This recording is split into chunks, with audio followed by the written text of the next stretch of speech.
Mina meraba-raba di kegelapan hutan. Kakinya gemetar di tanah yang tidak rata.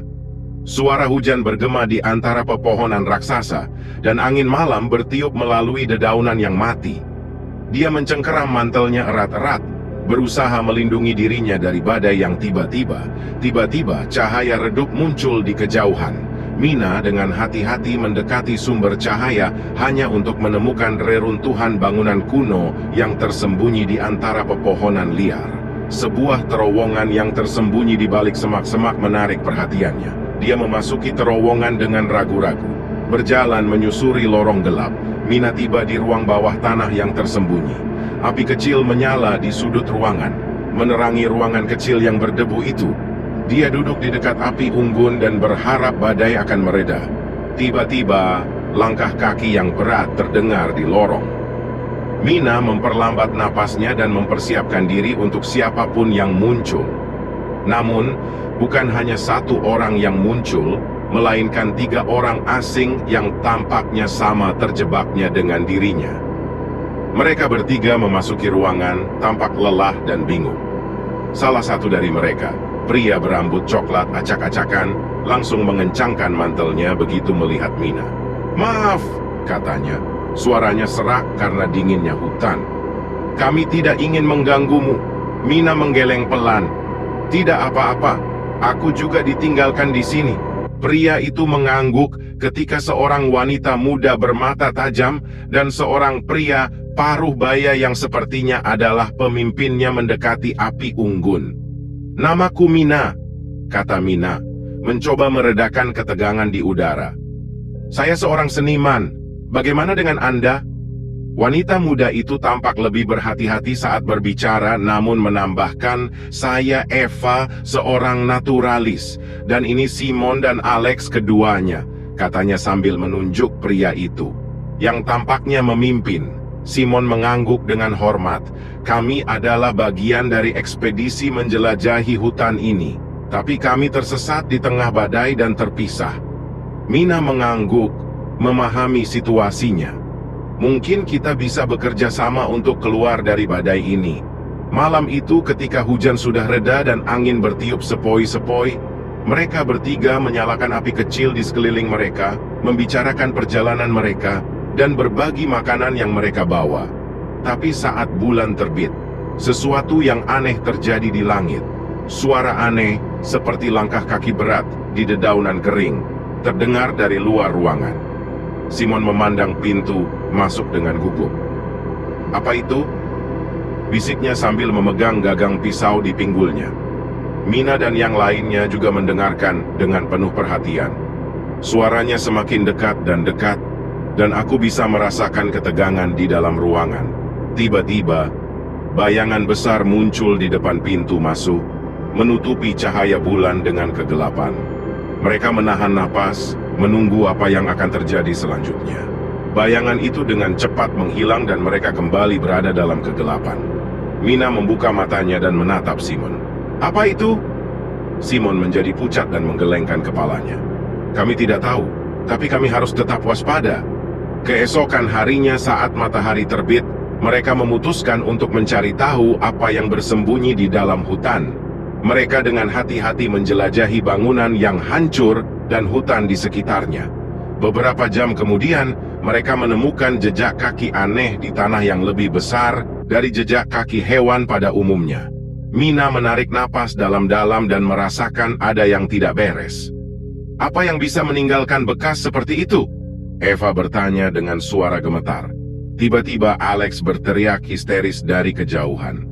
Mereka berlari dan menemukannya sedang berlutut di tanah, menunjuk pada sesuatu di balik semak. "Ada sesuatu!" teriaknya, wajahnya dipenuhi ketakutan. Mina dan yang lainnya mengikuti pandangannya, dan apa yang mereka lihat membeku dalam kebingungan. Di balik semak-semak ada makhluk misterius dengan rambut hitam besar dan mata yang memancarkan cahaya kuning menakutkan. Namun sebelum mereka sempat bergerak, makhluk itu dengan cepat menghilang, membuat mereka kebingungan. Kembali ke ruang bawah tanah, mereka duduk mengelilingi api kecil, mencoba memahami apa yang telah mereka alami. "Kita harus mencari tahu apa ini," kata Simon tegas. Kita tidak bisa menghentikan untuk melarikan diri tanpa mengetahui apa yang sebenarnya terjadi di hutan ini. Mina mengangguk setuju. Tetapi bagaimana kita bisa melacak makhluk itu?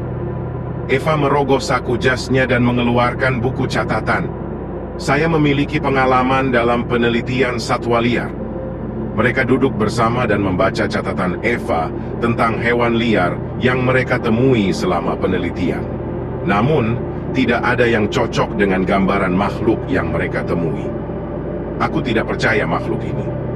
Itu selalu terjadi, kata Alex sambil menatap ke dalam api. Kita perlu mencari tahu lebih lanjut. Mereka berencana membagi pekerjaan. Mina dan Simon akan menyelidiki reruntuhan bangunan, sementara Eva dan Alex akan menjelajah lebih jauh ke dalam hutan untuk mencari tanda-tanda makhluk itu. Dengan hati-hati memasuki reruntuhan bangunan, mencari petunjuk yang mungkin berhubungan dengan makhluk misterius itu. Mereka menggeledah setiap ruangan yang masih utuh, berusaha menemukan apapun yang mungkin bisa memberi mereka petunjuk. Tiba-tiba, Simon menemukan lemari berlaci kayu tersembunyi di balik tumpukan batu di sudut gelap ruangan. Mereka dengan hati-hati membuka laci dan menemukan gulungan kertas bekas di dalamnya. Mina membuka gulungan itu dan mulai membacanya dengan cermat. Tulisan di kertas itu sudah tua dan hampir tidak terbaca, tapi lama-kelamaan saya bisa membacanya dengan jelas.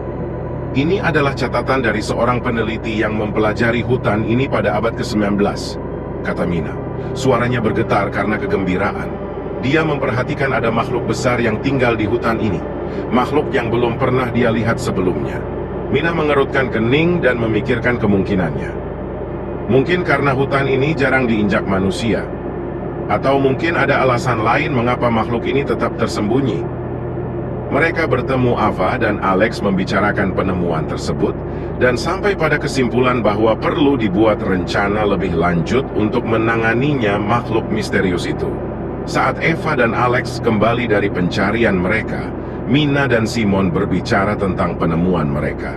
Eva mengerutkan kening, memikirkan apa yang harus dilakukan selanjutnya. Kita harus mencoba berkomunikasi dengan makhluk ini, kata Eva dengan tekad dalam suaranya. Mungkin kita bisa menemukan cara untuk hidup bersama mereka tanpa rasa takut.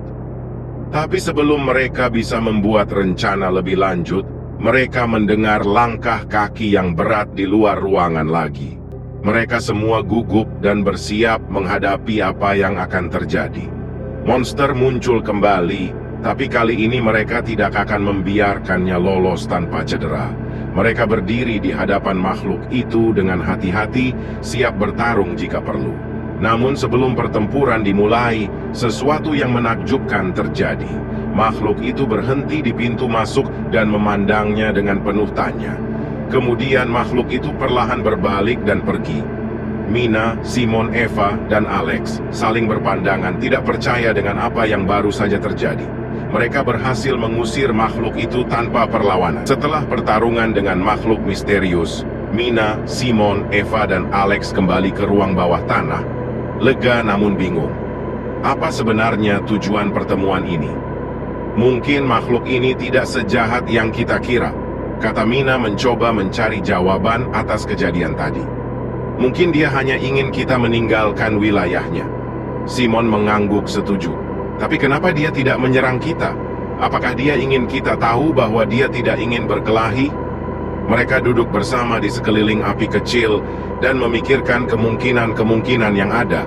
Apa yang mereka alami di hutan ini masih menjadi misteri, namun satu hal yang pasti, mereka belajar menghormati makhluk yang hidup di sana. Mereka merencanakan dengan hati-hati, berniat meninggalkan hutan di pagi hari, namun mereka tahu bahwa pengalaman mereka di sana akan selalu diingat selamanya. Mereka tahu bahwa di hutan ini mereka telah menemukan kekuatan, persatuan, dan keberanian untuk menghadapi apapun yang akan terjadi.